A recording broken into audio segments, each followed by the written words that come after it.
Pasko na guys. Di mo aakalain galing yan sa ano, yung mga recycle, yung patapon na bagay. O diba, ang taas-taas pa niya. Hindi na kailangan bumili.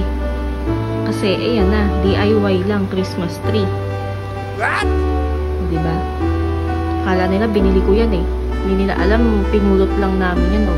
Binigay lang sa amin. O diba, with matching Santa Claus pa, ayan o. May banderitas pa tayo.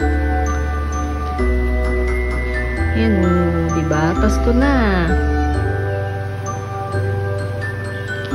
Next naman. Diba? Pati hagdanan namin, meron din. Ayan. Diba? Pati hagdanan namin, may ganito. O, Pasko na.